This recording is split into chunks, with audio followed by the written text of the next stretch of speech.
Hi friends, welcome back to my channel. ఈరోజు అయితే సచివాలయానికి వచ్చి సెక్రటరీ గారితో సైన్ అయితే చేయించుకున్నాను. మనం అడ్రస్ చేంజ్ చేసుకోవాలనుకున్నప్పుడు పంచాయతీ సెక్రటరీ గారితో సైన్ చేయించుకున్నామంటే తొందరగా అయితే పని అవుతుందండి. అమ్మ వాళ్ళ ఇంట్లో ముందు రోజు పెయింట్ అది వేసాం కదా, ఇంక సామాన్ అన్ని సర్దుతున్నాం అనమాట. ఇంక నెక్స్ట్ డే మార్నింగ్ పోస్ట్ ఆఫీస్కి అయితే వచ్చానండి. ఇక్కడ అస్సలు ఖాళీ లేదనమాట.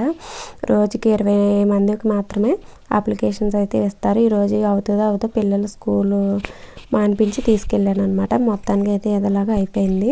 తర్వాత పిల్లలు ఇక్కడ నూడిల్స్ అడిగారు అనమాట. వాళ్ళ కోసం అయితే చికెన్ నూడిల్స్ అయితే తీసుకున్నాను. ఈ నూడిల్స్ అయితే తీసుకున్నాను కానీ ఫోన్పే అవ్వలేదన్నమాట. చాలాసేపు అక్కడే టైం అయిపోయింది.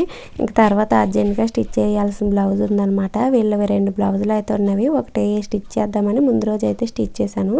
ఇంకా రెండోది కూడా స్టిచ్ చేసి ఇచ్చేస్తే వాళ్ళైతే ఊరు వెళ్తామన్నారనమాట. అందుకని రెండోది కూడా స్టిచ్ చేద్దామని వచ్చి రెండోది కూడా స్టిచ్ చేశానండి. ఇంక ఇదైతే బ్యాక్ ఇలాగ హోల్ ఇచ్చేసి పైపింగ్ అయితే వేసానండి. మొత్తం ప్రిన్స్ కట్ ఇన్విజిబుల్ పైపింగ్ అనమాట.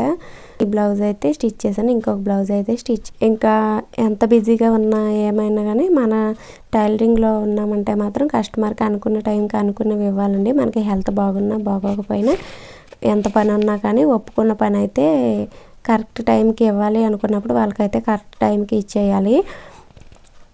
లేదంటే కస్టమర్ డిసప్పాయింట్ అవుతారు. మనకు కూడా కొంచెం నేమ్ అనేది తగ్గుతుంది. ఇంకా తర్వాత ఇక్కడ ఇంకొక బ్లౌజ్ కూడా స్టిచ్ చేశానండి. దీనికైతే బ్లాక్ థ్రెడ్స్ పెట్టాను అనమాట. ప్రిన్స్ కట్ మొత్తం ఇన్విజిబుల్ లోడింగ్ పైపింగ్ అండి. ఇది బ్లౌజెస్ 2 కూడా చాలా బాగా వచ్చాయి. మొత్తం స్టిచ్ చేసేసిన తర్వాత వాళ్ళు ఇలా స్టిచ్ చేసి హెమ్మింగ్ అయితే చేసేసాను. వెంటనే కస్టమర్ వచ్చి తీసుకెళ్ళిపోయి డబ్బులు కూడా ఇచ్చేసారండి.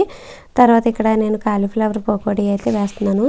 మార్నింగే కాలీఫ్లవర్ అయితే ఒలిచేసి కొద్దిగా హాట్ వాటర్లో వేసేసి పెట్టేశానండి. ఇంకా మార్నింగ్ టైం సరిపోక ఈవినింగ్ చేద్దామని కాలీఫ్లవర్ పకోడీ అయితే చేస్తున్నాను. మా పిల్లలకైతే ఇది చాలా ఇష్టం.